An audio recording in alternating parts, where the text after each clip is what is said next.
Glória a Deus. Quero saudar a igreja com a paz do Senhor, amém? Amém, meus irmãos. Louvado seja Deus por estar aqui nessa noite. Quero agradecer ao pastor Paulo, muito obrigado, pastor, pela oportunidade, pastora Miriam. Que Deus continue abençoando grandemente, uma grande honra estar aqui. Obrigado, meu irmão. Estive com os jovens aqui em um sábado e fico feliz em poder retornar no domingo, um dia congregacional, revendo amigos, irmãos. Quero agradecer ao pastor Júnior. Cadê ele? Está ali. Deus abençoe, Junião. Muito obrigado, irmão, pelo convite. Ele que fez todo o contato comigo. Luquinhas, que Deus abençoe, irmão. Sempre bom te ver. E eu quero louvar a Deus por essa noite, essa oportunidade de estarmos aqui nessa linda festa, né? Em uma noite de adoração, louvor. Quero parabenizar essa orquestra, esse coral. Que Deus abençoe grandemente, o maestro. Alguns esteve lá, né, na Vila Rodrigues conosco. Que Deus abençoe grandemente a vida de vocês. E que bênção estar aqui. Meus irmãos, quero convidar a igreja, por favor, a abrir a sua Bíblia em Atos dos Apóstolos, capítulo 3. É a conclusão de uma série, né? Falando sobre o amor incomparável. Quando nós ouvimos aqui o grupo de louvor cantando, né? Que amor é esse? E o Espírito Santo de Deus colocou em meu coração esse texto para nós refletirmos um pouco nessa noite. E eu queria ler juntamente com os irmãos. Eu sei que a versão que está no telão é NVI, né? E eu vou ler juntamente com os irmãos, para nós não termos uma leitura diferente, amém? Certo dia, Pedro e João estavam subindo ao templo na hora da oração, às 3 horas da tarde. Um aleijado de nascença estava sendo levado para a porta do templo, chamada Formosa. Ali era colocado todos os dias para pedir esmolas aos que entravam no templo. Versículo 3. Ao ver que Pedro e João ia entrar no pátio do templo, pediu-lhes esmola. Pedro e João olharam bem para ele. E então Pedro disse: olhe para nós. O homem olhou com atenção para eles, esperando receber alguma coisa. Pedro disse: não tenho prata nem ouro, mas o que eu tenho dou a você. Em nome de Jesus Cristo, o Nazareno, ande. Versículo 7, segurando-o pela mão direita, ajudou-o a levantar-se, e imediatamente os pés e os tornozelos do homem ficaram firmes. Quantos podem dizer amém? Amém. Glória a Deus. Meus irmãos, Atos é um livro, né, escrito por Lucas, é uma continuação do livro de Lucas, o Evangelho de Lucas, onde Lucas está escrevendo para Teófilo, né? É uma carta evangelística, é uma carta onde Lucas ele vai atrás de fatos, né? Lucas ele é um mix de médico, jornalista, porque ele vai atrás dos fatos históricos, e ele vem detalhando tudo isso a Teófilo. E nesse texto do capítulo 3, é um milagre que ocorre logo após justamente o Espírito Santo vir sobre a igreja.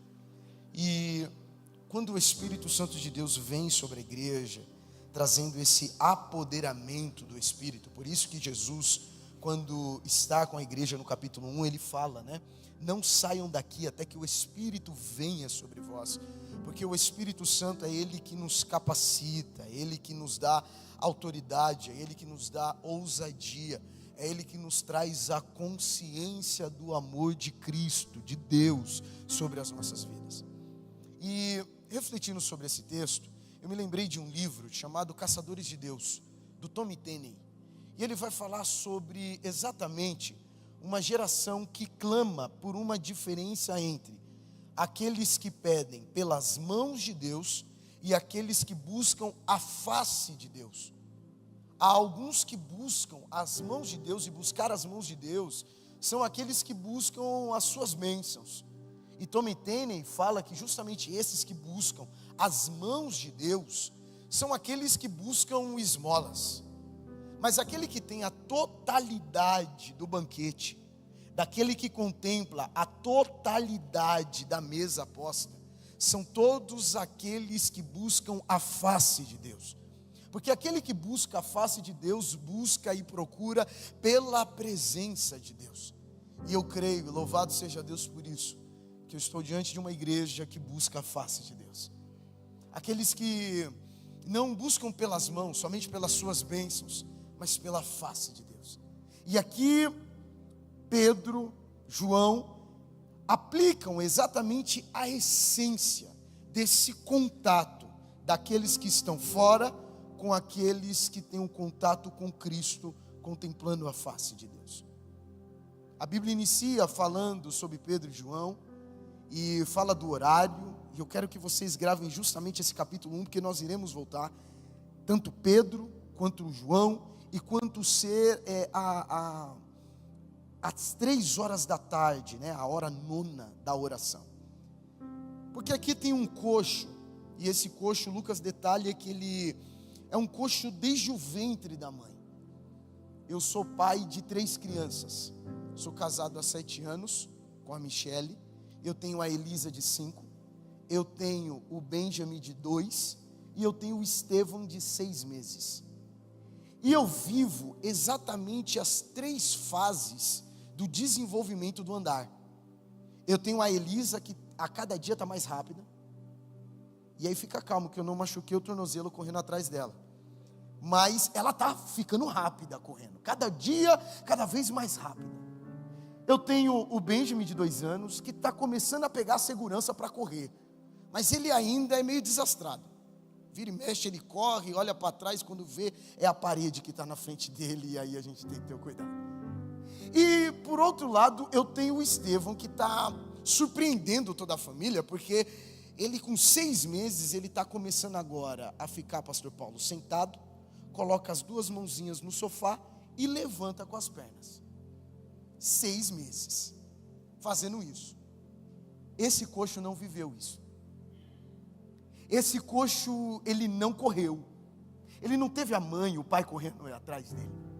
Ele não teve o desenvolvimento de aprender a sentar, a se apoiar, se levantar, criar força, dar o primeiro passo, dar o segundo passo, começar a andar, ter a segurança de começar a acelerar os passos e então correr. Ele não viveu isso. Ele não teve a sensação de liberdade. Porque correr, por vezes é essa sensação. Meus filhos, quando nós vamos ao parque, e eu tiro ele do carro, e eu vou segurando as mãos deles, e eu chego numa área aberta e falo, pode correr. Irmãos, parece que eles estão voando. Porque eles correm, e é uma sensação de liberdade. Esse coxo, que a Bíblia e Lucas, mesmo sendo detalhista, não coloca o nome dele, porque o detalhe do texto não está no nome, mas está em um homem que não tinha um sentido, um sentimento de ser livre. Quantos que nós conhecemos que não são livres? Quantos que nós conhecemos que desde a sua casa vive uma situação tão precária e difícil e nunca teve a sensação de correr, de estar livre? É esse homem que ele nunca viveu isso e pelo contrário, sempre foi carregado de um lado para o outro até que encontraram um lugar, e o lugar era a porta do templo, e essa porta era chamada Formosa, e essa palavra grega de Formosa é justamente de beleza, de formosura. Parece irônico, né? Alguém imperfeito, a porta que se chamava justamente de bela, justamente de formosura, de beleza. Mas nessa história e nessa vida não há nada de belo. Só está a porta. Nunca acessou aquilo que de fato é formoso.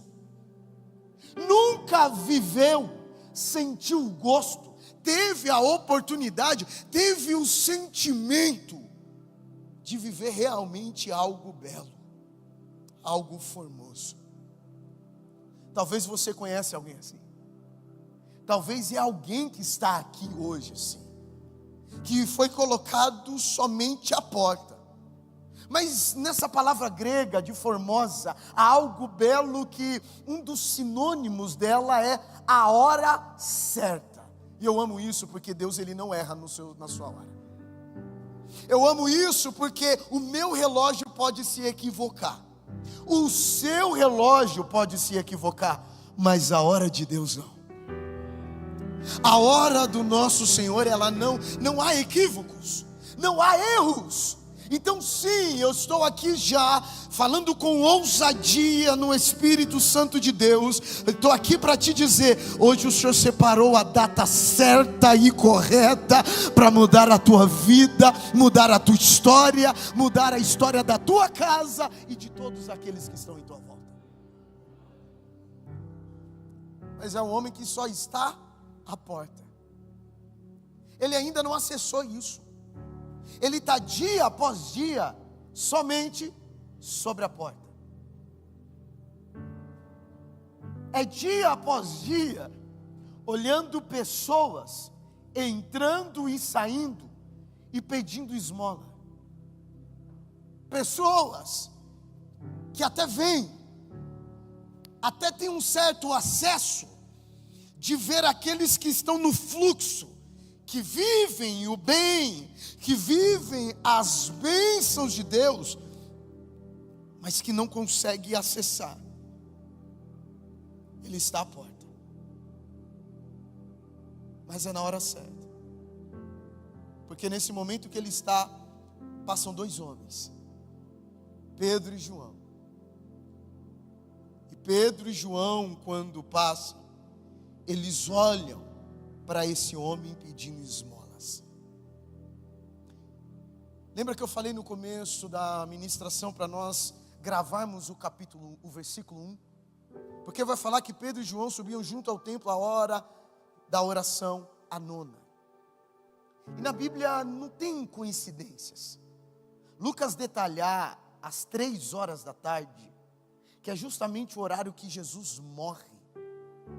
Mateus vai falar que às 3 horas da tarde, a hora nona, Jesus diz, está consumado, e ele morre. É um texto memorável para Pedro e João. Por isso que quando eles olham um homem à porta de um templo, que eles estão indo para orar, e ele está vendo eles mendigando, esse homem mendigando, pedindo por esmolas, ele traz à memória algo que alguém que um dia olhou para eles. Lucas capítulo 22 vai dizer que Pedro nega a Jesus por 3 vezes. O galo então canta, e Lucas vai detalhar dizendo que e o Senhor, com S maiúsculo, olhou para Pedro. O que Pedro estava fazendo com esse homem, quando Pedro o negou, Jesus também o olhou. Eu estou aqui para te dizer que Jesus te olhou. Pedro lembrou da maior prova de amor que um dia ele experimentou. Pedro, marcado por esse amor, que mesmo o negando, Jesus o olhou, e eu imagino que foi um olhar de amor. Um olhar sereno, um olhar meigo, um olhar de oportunidade, um olhar de mão estendida, um olhar de alguém que estava olhando para Pedro e falando: eu sabia que você negaria, mas eu estou exatamente aqui te olhando para te dar mais uma chance. Ele olhou para Pedro. E João, aquele que viu tanto amor, que ele se empenha na sua vida em responder a esse amor. Por isso que a Bíblia, e ele mesmo, vai se autotitular o apóstolo do amor. E alguns vão pensar que é por causa do seu ato de deitar a cabeça no ombro. Talvez por ser um pouco mais carinhoso do que os outros. Mas eu acredito que é um pouco mais profundo. Sabe por quê, irmãos? Se tem uma coisa que os discípulos aprenderam com Jesus sobre amor, é que amor é decisão. Amor não é sentimento. Paixão é sentimento. E sentimento vai e vem. Sentimento oscila. Uma hora a gente está lá amando, outra hora a gente, não sei, hoje eu quero ficar sozinho. Isso é paixão. Amor é decisão. João entende isso. Ele tem a referência. E por que ele é o apóstolo do amor então, Lucas? Ele é o apóstolo do amor porque quando Jesus está crucificado, o único discípulo que está perante a cruz é João. É João que Jesus confia o cuidado de sua mãe, Maria. Esses que tanto receberam amor estão diante de um homem agora que nunca foi amado. Esses que tanto receberam amor está diante agora de um homem que pouco amado foi. E assim como nós resgatamos a memória daquilo que Pedro e João recebeu, a minha pergunta à igreja hoje é: meus irmãos, o que você tanto recebeu? Eu acredito que a resposta unânime nossa aqui seria amor. Quantos receberam amor?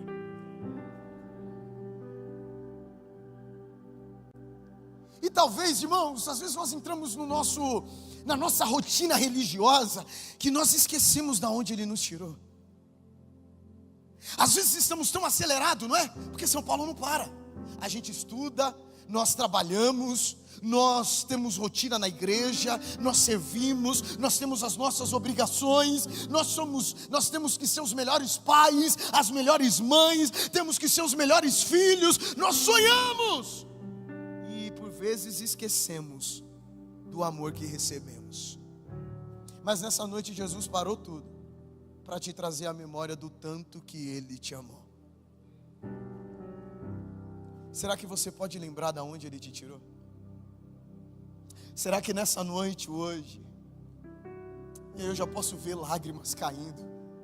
Porque alguns aqui sabem que um dia abundou o pecado, mas louvado seja Deus, porque superabundou a graça de Deus. Alguns aqui foram tirados das drogas. Alguns aqui foram tirados da depressão, da ansiedade, do pânico, foram tirados, tentaram suicídio. Alguns aqui foram divorciados e acharam que nunca ia conseguir constituir uma família. E olha só, a sua família está aqui do seu lado. Quantos daqui têm histórias e testemunhos tão profundos? Testemunhos de amor. Pastor Paulo aqui falou, e bem falou, né, pastor? Nós poderíamos passar o culto inteiro ouvindo testemunhos. E ouvir testemunho nada mais é do que lembrar e dizer do amor que eu tanto recebi. É por isso que choramos. É por isso que nos empenhamos. É por isso que por vezes nós precisamos colocar de lado, sabe o que, irmãos? A performance. E o que, Lucas? Somente amar. Eu sou pai, e dos meus filhos, tudo que eu tento às vezes é ser performático. Quer ver eu tirar um exemplo? É minha filha olhar para uma bicicleta e falar: papai, eu quero essa bicicleta. Até que um dia eu entendi que mais do que a bicicleta, ela quer que eu ande de bicicleta com ela. Até que um dia eu entendi que mais do que horas trabalhadas, que eu tenho que ter o dinheiro para comprar e não faltar em casa, para minha filha mais vale eu ia andar de bicicleta com ela no parque. Até porque ela não entende o valor do dinheiro. Minha filha esses dias chegou para mim e falou assim: papai, eu quero a casa da Barbie. Eu falei: meu amor, papai não consegue comprar agora. Por quê, pai? Papai não está com dinheiro para comprar. Ela virou para mim e falou assim: papai, compra dinheiro. E não foi um conselho ruim, né?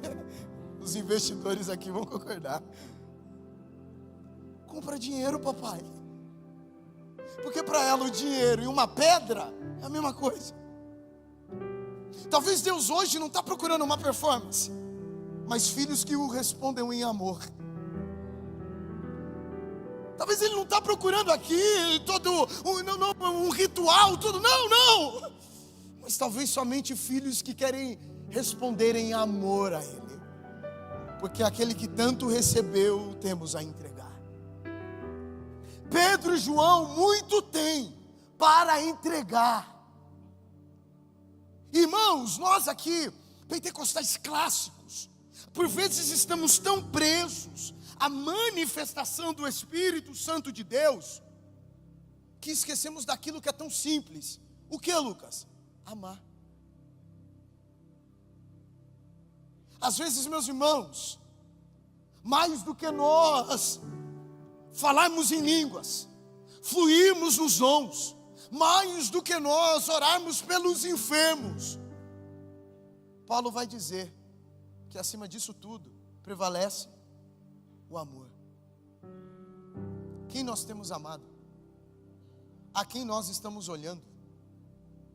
Quantas pessoas estão à porta, Rodrigo, e nós não amamos? Pedro e João respondeu aquilo que tanto recebeu. Ele olhou para um homem que estava à porta de algo belo. Irmãos, sabe o que o mundo precisa hoje? O mundo não precisa de coaches. E eu tenho aprendido isso, pastor Paulo. Por misericórdia de Deus, eu vivo como pregador itinerante há 6 anos. Mas eu prego desde os meus 8 anos de idade.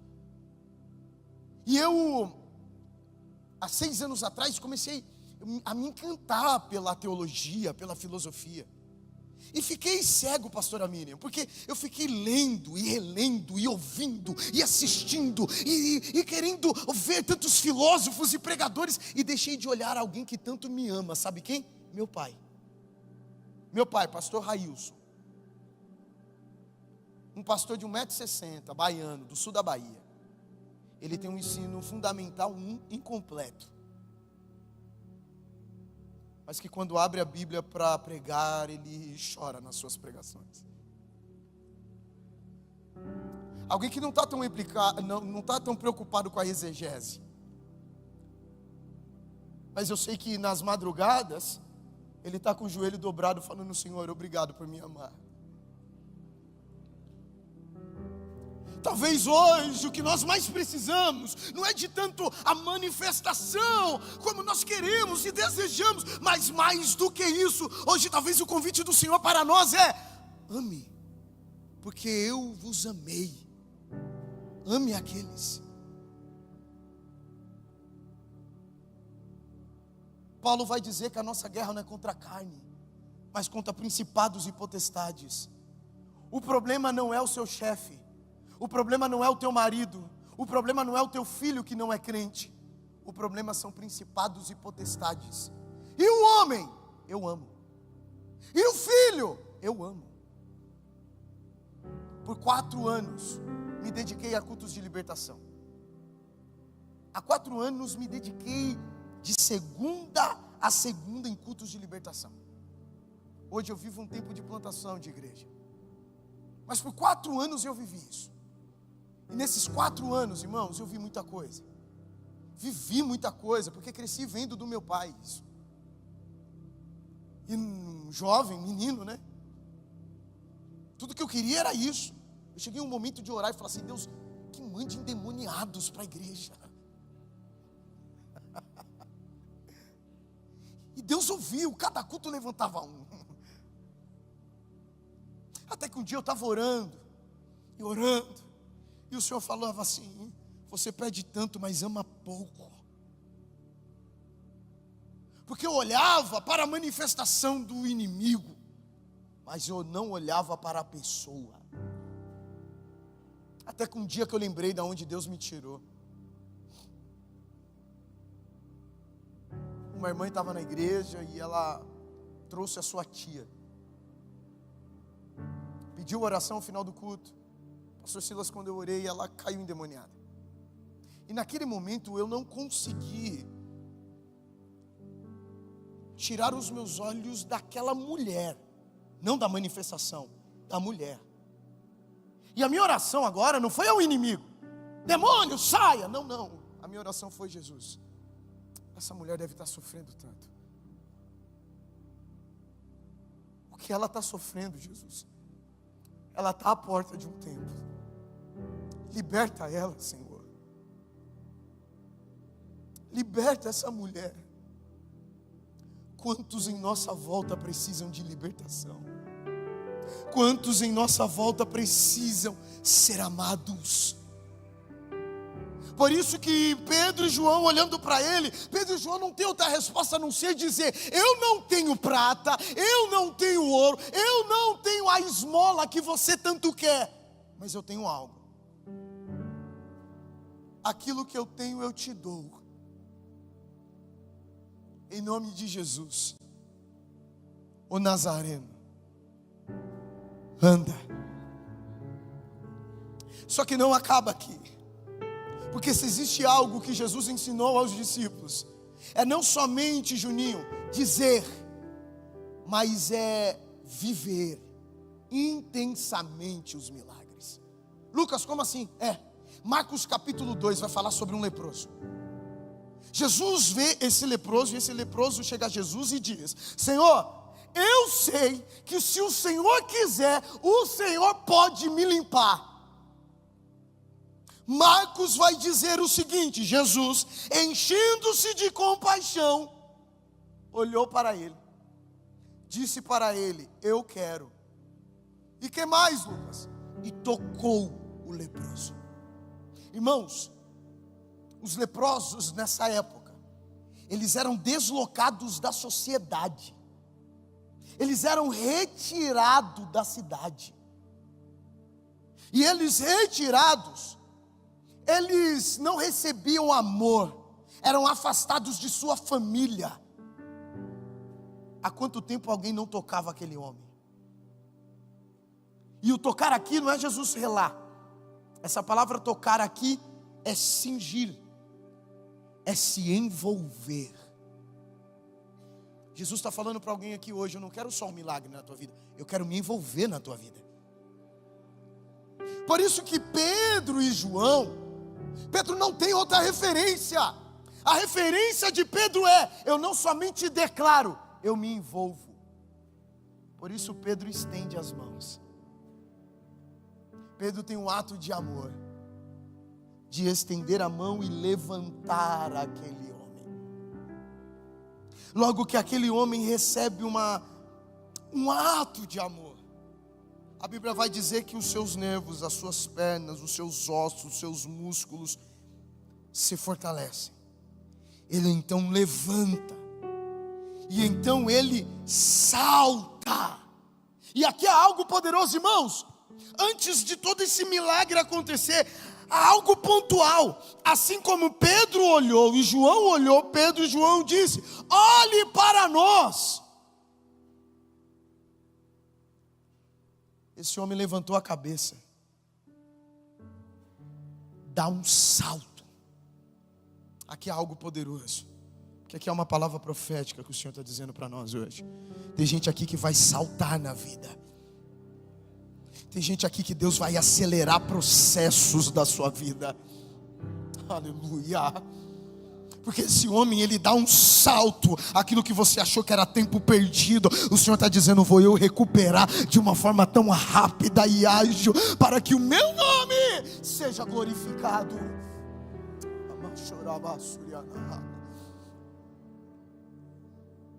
Hoje o Senhor te trouxe aqui, e hoje o Senhor está dizendo: não, eu não sou o Deus do domingo, eu sou o Deus que me envolvo na tua história.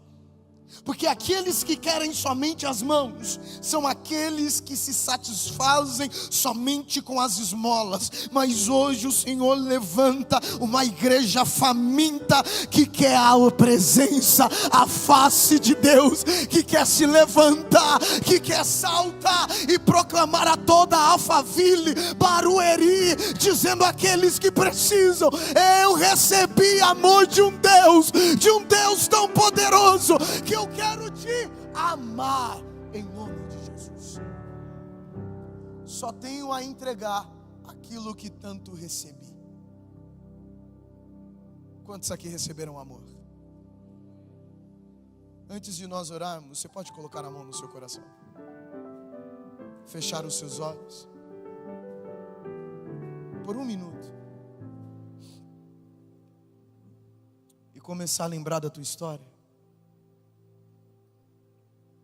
Começar a lembrar de onde Jesus te tirou, quem você era.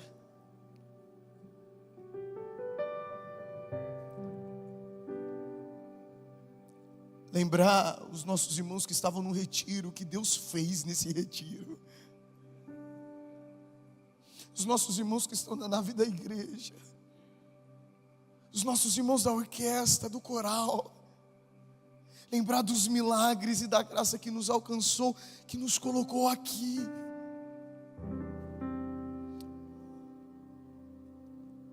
E por um minuto agora, conforme eu ir lembrando, você iria ir louvando e engrandecendo ao nome do Senhor. Porque eu imagino as lutas e as provações que você está vivendo, mas elas não são nada diante do amor que tanto te inundou.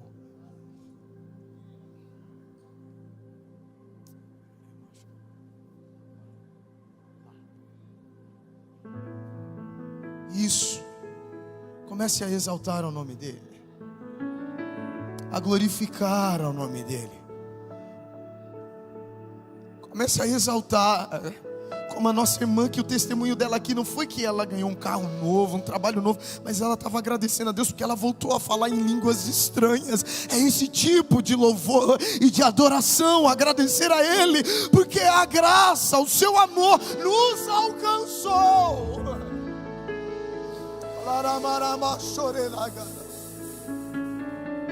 Nos alcançou.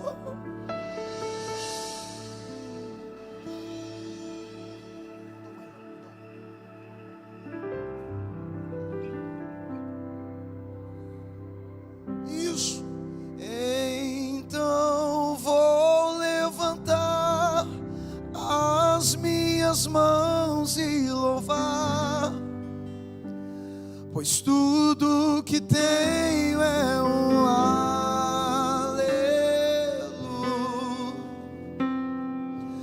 aleluia. Sei que é simples para o rei, mas não tenho nada além de um coração cantando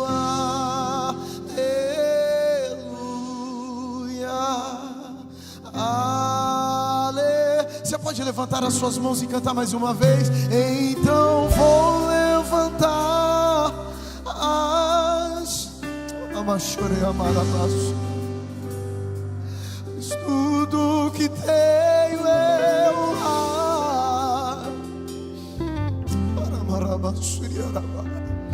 aleluia. Sei que é simples para um rei, mas não de um coração cantando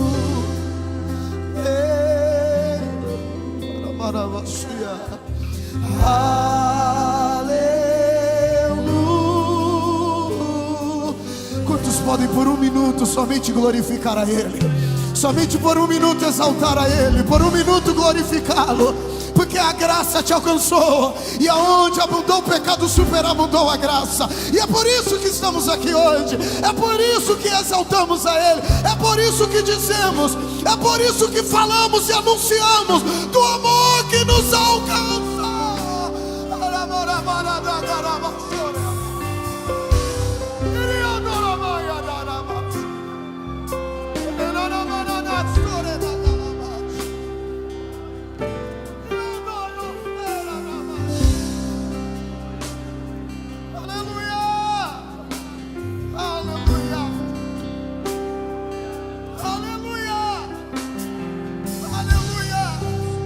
Obrigado pelo teu amor, Senhor.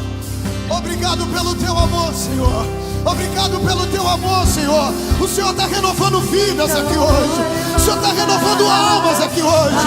O Senhor está enchendo com o Espírito Santo hoje. O Senhor está levantando pessoas aqui hoje que vão dentro do teu escritório, da tua casa, dentro da tua família. O Senhor hoje está dizendo: salvação haverá na tua casa.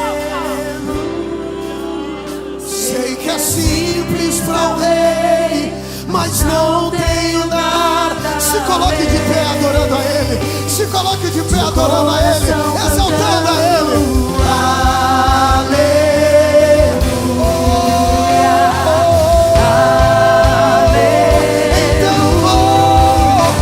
Então vou levantar as minhas mãos e louvar. Tudo que tenho é um aleluia.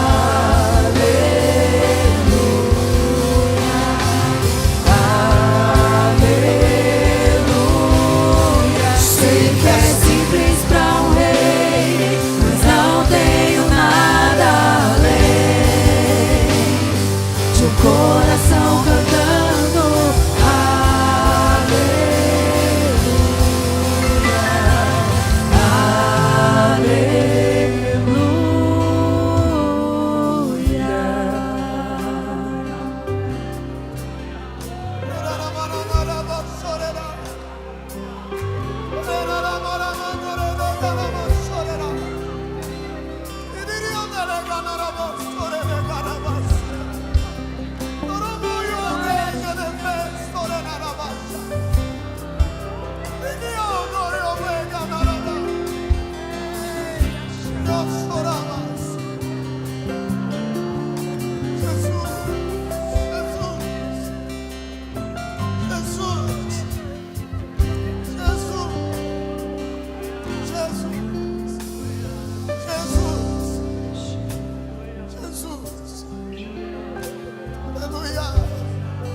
Jesus Cristo.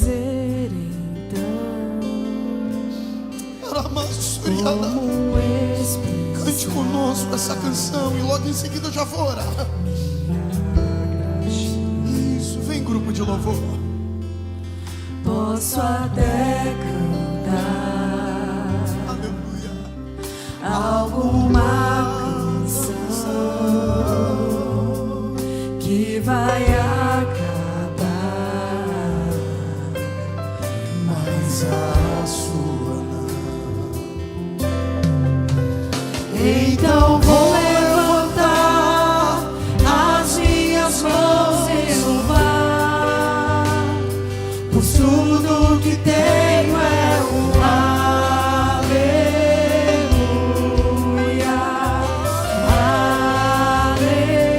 aleluia. Sei que é simples para o rei, mas não tenho nada além de um coração cantando aleluia, aleluia.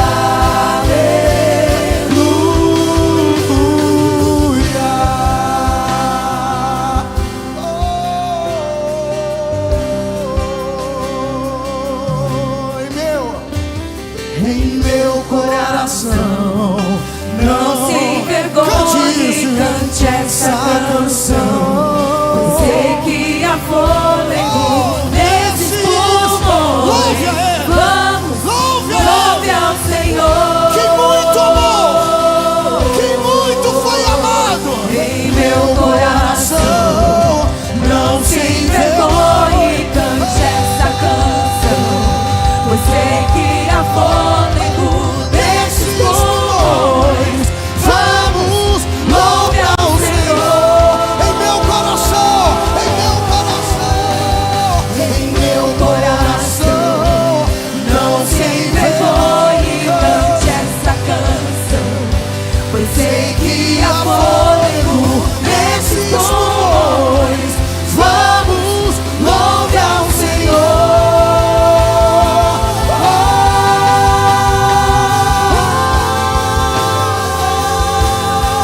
Louve ao Senhor.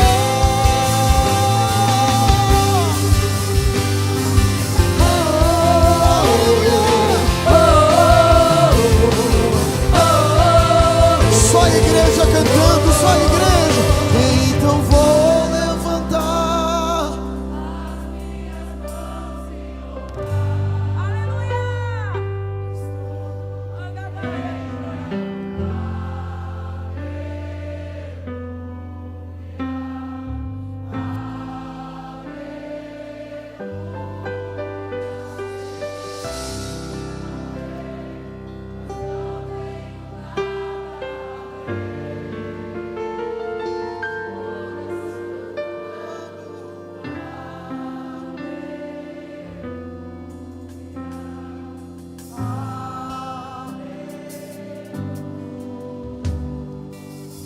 Jesus Cristo, nos colocamos diante da Tua presença. Queremos Te louvar e Te exaltar, Senhor. Aleluia, Senhor, obrigado.